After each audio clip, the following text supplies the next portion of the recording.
Но я полезла прям в одежде мыться. Очень так лаконично. Такие солистские волоски.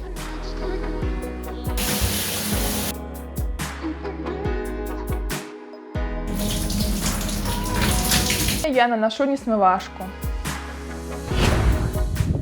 У нас так холодно, что я включаю камеру носом, потому что на руках у меня перчатки и, естественно, сенсор не работает. Сегодня я хочу затронуть очень важную тему: мытье волос, правильное очищение кожи головы. К сожалению, многие девушки делают это очень агрессивно, травмируют волос, и на выходе у нас они некрасивые, секутся и такие безжизненные. Короче, иду сейчас в магазин, потом домой, сразу в ванную, буду на себе показывать, как правильно мыть волосы.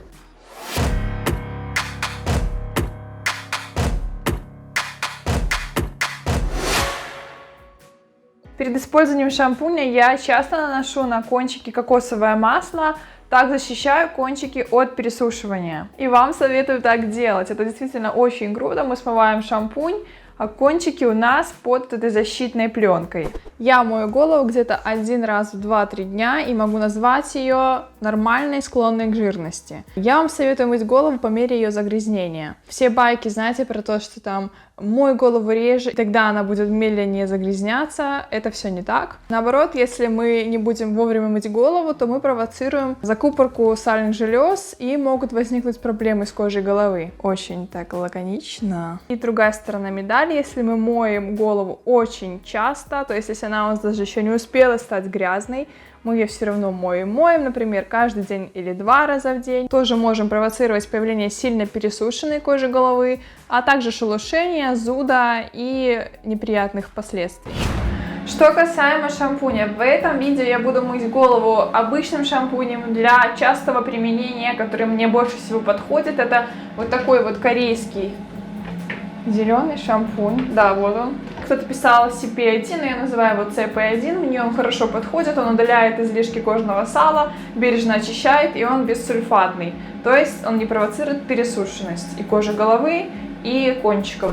Для того, чтобы кожа головы была здоровой, лучше чередовать шампуни для глубокой очистки, обычные шампуни для ежедневного применения и где-то раз в неделю применять кислотный пилинг для кожи головы. Кстати, подробно о своей косметике, о том, что я применяю, как часто, я рассказывала вот в этом вот ролике, можете посмотреть. Сегодня я хочу затронуть конкретно тему мытья волос. Но я полезла прям в одежде мыться.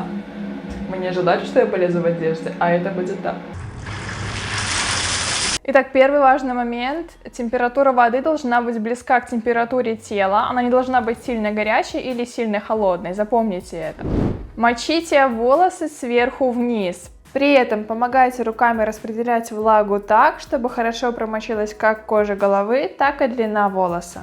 Наливайте шампунь сначала на ладошку, вспенивайте, а потом уже наносите на кожу головы. Нежно начинаем массировать кожу головы и волосы у корней. Таким образом у нас образовывается пена.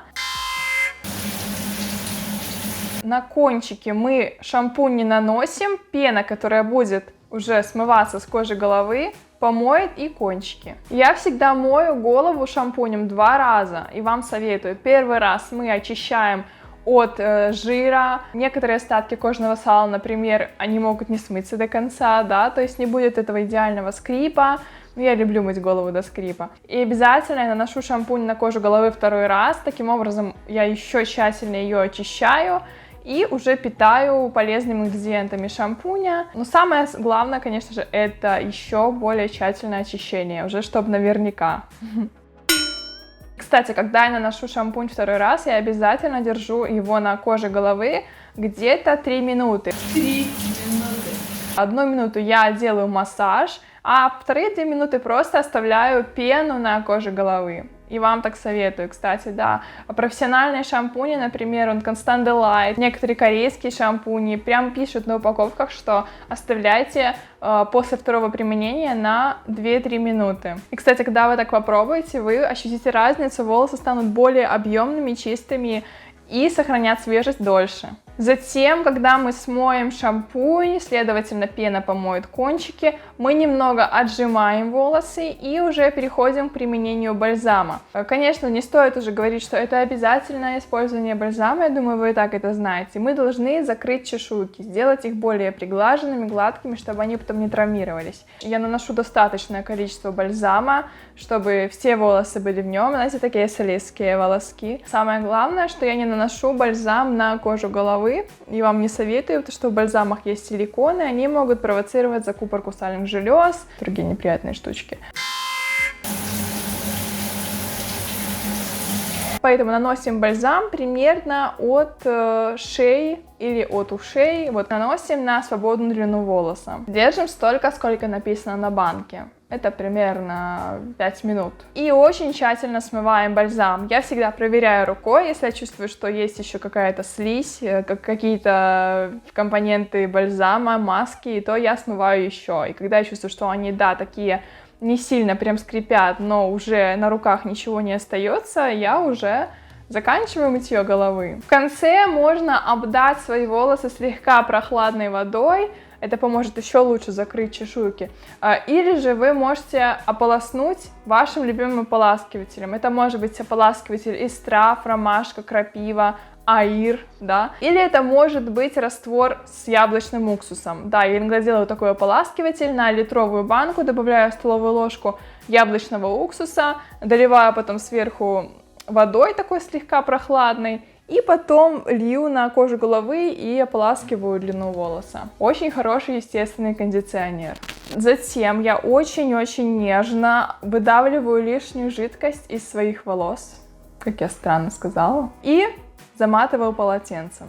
Знаете, я всю жизнь заматываю волосы в полотенце. Я не понимала, когда говорят: не заматывай волосы в полотенце, это же так вредно. Нет, знаете, я просто делаю это всю жизнь. Для чего это нужно? Полотенце забирает просто лишнюю влагу и помогает не разносить ее просто по всему дому, чтобы здесь были моря, океаны. Я аккуратно просто заматываю полотенцем, очень бережно, закручиваю, делаю такой тюрбанчик и все, хожу как красотка. Примерно 3 минуты. Потом разматываю.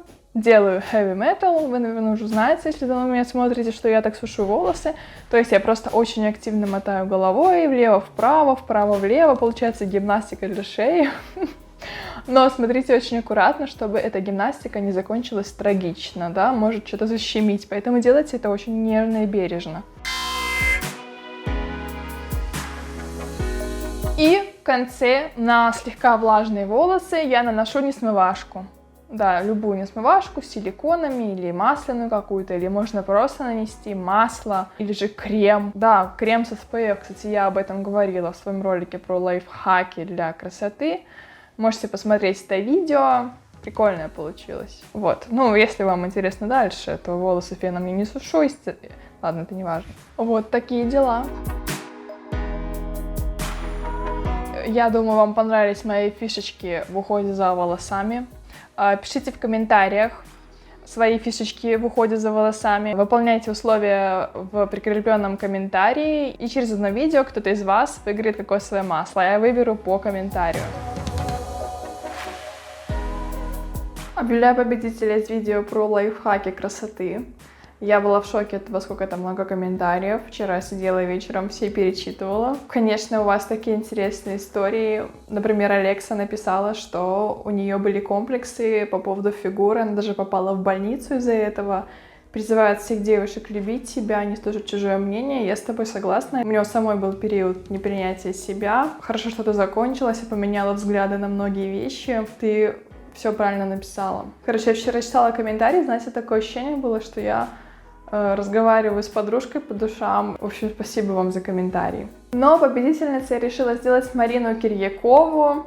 Поздравляю тебя, Марина, напиши свою электронную почту в комментариях под этим видео. Ты получаешь кокосовое масло Maldives Dreams. Спасибо всем за просмотр. Смотрите вот эти ролики. И пока!